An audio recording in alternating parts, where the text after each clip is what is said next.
Welcome back. All right, news of the day video for all you fine people on the internet for your Wednesday, April the 30th. It is May tomorrow. We start at the top of the board with Aaron Ekblad. He was suspended yesterday. It is 2 games, including the game tonight for the Florida Panthers. Will the second of those 2 games be against Tampa Bay, or will it be against their next opponent? We will find out tonight. But Ekblad's out for the next 2 games. Let me know your thoughts. Also, why don't we go ahead and guess who's going to have the suspension tomorrow? Because it feels like this series has featured a lot of suspensions both ways and fines both ways. So sure, why not? Your Ted Lindsay finalists are Nathan MacKinnon of the Colorado Avalanche, Nikita Kucherov of the Tampa Bay Lightning, and Cale Makar of the Colorado Avalanche. This, of course, is voted on by the players when they're asked who the best player in the NHL is. I think it's great that Makar is getting this recognition. I know there are people who still think that Makar is like all offense, and you can't just give him the best defenseman in the game because he's more offense than defense. I disagree. Makar's a very good all-around defenseman. While I do think MacKinnon very likely wins this award, and Makar probably ends up finishing third, I think it's great that he's in the top 3. So kudos to Makar there. The PWHL has confirmed what we found out. So the PWHL website had an oops before they announced their expansion, where there briefly were pages on their website which featured Vancouver and Seattle. So Seattle has officially been named as an expansion team as well for this year, 2025-2026, and they're going to play out of the same arena as the Seattle Kraken, playing out of Climate Pledge. So that'll be great. I think that'll be fun, and this is why Vancouver came in. Because I've seen people asking why Vancouver. Because Vancouver and Seattle coming in together, those cities are very close to one another. It's easy to travel back and forth. Makes total sense if you're going to expand west to start with Vancouver and Seattle. And then for those in Detroit, Pittsburgh, elsewhere, very likely that the PWHL would expand there as well. I would think eventually we get a couple of California teams to accompany the Seattle-Vancouver teams as well.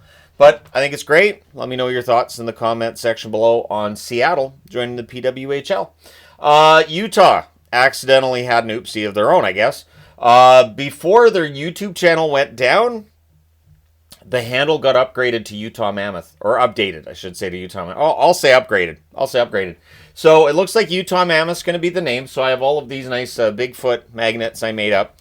Because Yeti was the name we all assumed it was going to be. And now I got to figure out what I'm going to do with all these Bigfoot magnets. Other than have them on the board for something exactly like this.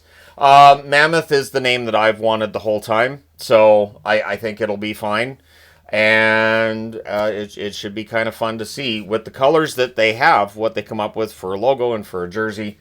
I would think that the one that was out there for when they were voting, that would be a placeholder logo, that the actual logo for the team will look a little bit different than that. So, yeah, it looks like it's going to be the Utah Mammoth. It's just a matter of when they announce it. I would think it's going to be announced pretty darn soon here. Yesterday's game between Edmonton and LA, that was a rough game to watch, because, LA was just completely overwhelmed, basically almost the full 60 minutes, and the advanced stats show, yeah, they were really over their heads, were the Kings. Expected goals in last night's game, and I know there's people who don't like expected goals, they just care about real goals, but what this means is, with scoring chances and everything taken into account, expected goals in last night's game, for Edmonton, 8.2. For the LA Kings, 1.72.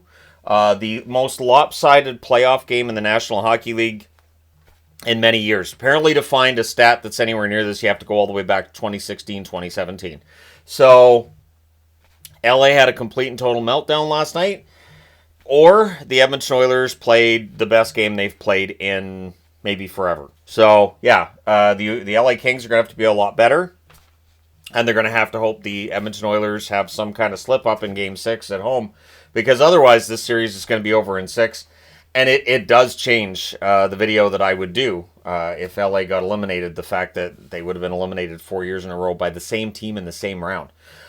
Taylor Hall, a player on a team that has moved on to round 2 in the Carolina Hurricanes. He signs a 3-year extension with the Canes. $3.167 million cap hit. Taylor Hall fits in better in Carolina than he did in Boston or than he did in Chicago. And so it's nice to see that the Carolina Hurricanes are rewarding him and giving him an extension. I think he's absolutely been worth it for them. And it just once again shows that if a player is struggling in one location, it doesn't mean they won't figure it out somewhere else. So, yeah, Taylor Hall signing an extension with Carolina, 3-year deal. Let me know your thoughts on that in the comment section below. So let's have a little chat about the Toronto Maple Leafs, shall we? The Toronto Maple Leafs are now 1-13 in elimination games during the Auston Matthews era. That one, of course, was against Tampa. That one time they got out of the first round. And the other 13 are every other elimination game. And this means that where they have a chance to eliminate the other team or the other team has a chance to eliminate them. They're not good at closing things out, is what I'm trying to say. Now, the Leafs are saying all the right things, like we're still up 3-2. There's no reason to panic. But this is all the same stuff we've heard every other year, too. So I didn't put any of that on the board. But I did see these stats posted elsewhere, and I thought I'd throw them on the board. So in elimination games, I still think this is psychological. I think the Leafs go out there and they either expect to lose, is one way to look at it, or they have a really hard time getting over that hump. And I don't know if you need a shrink to fix this. I don't think it's physical at all. I saw that debate in an article this morning about whether it was physical or mental. I think it's all psychological. I really do. Marner, 5 assists in the 14 games where they have a chance to eliminate the opponent. Matthews, 4 goals, 5 assists for 9 points in 14 games in that same scenario. Nylander, 2 goals, 9 assists, 11 points in 14 games. Riley, 3 goals and an assist for 4 points in 14 games. Now, Tavares has not played in all of them, but he's played in 10 of them. He has 5 goals, 2 assists, 7 points. In those 14 games, they have been outscored 48-23. They have 1 power play goal and 31 opportunities, and that was the first one of those 31. They're 0 for their last 30 in games where they can round out a series and finish it off, or stave off elimination, and they've been shut out twice in those 14 games. It is an ugly picture. It is one that if this group of players wants to get it done, they're going to have to get it done in the next game. I really do think that if Ottawa wins Game 6, I think it's over. I don't think Toronto wins Game 7 at home. And one thing I was thinking of last night, too, was that, there's these fans in attendance. They've paid how much money for these tickets just to watch the team go out and lose 4-0? Has to be really frustrating. And I say that as a Canuck fan and knowing how much money was paid by Canuck fans this year to watch the stuff that was going on the ice there. So the question I have is, there's 2 ways to look at this. Either if the Leafs win in Game 6, maybe that gives them that confidence for the next round. Or do you look at this and say, you know what, this team can't get over the hump anyways. It might be more interesting if Ottawa completes the reverse sweep and they play against Florida. Then we have Tkachuk against Tkachuk. Because if this Toronto team plays against the Florida Panthers, I think we could look at a sweep in that one. Just the way the 2 teams are playing right now. And in its unexpected goals in the NHL right now in the playoffs, Toronto's 15th out of 16, speaking of the expected goals. The only one below them is St. Louis, and I'm thinking that's because of the first two games for the Blues, not the 2 most recent. Although, Hellebuck has had his struggles. Speaking of which, let's get into the 3 games tonight in the National Hockey League. Starting at 7 Eastern, 4 Pacific, the Habs and the Capitals. Washington at home. They're up 3-1. They have a chance to close this out. Washington, in their history, have had struggles with closing out series. I don't think they will tonight. I think they probably finish it. 7:30 Eastern, 4:30 Pacific, Florida and Tampa. Tampa has got to get their power play figured out, and they have got to get themselves a lead, get a little bit of confidence, and play that way, or else they're going to be done. They're down 3-1 against Florida, and they'll be without Brandon Hagel. 9:30 Eastern, 6:30 Pacific, St. Louis and Winnipeg renew their acquaintances. This series is tied at 2.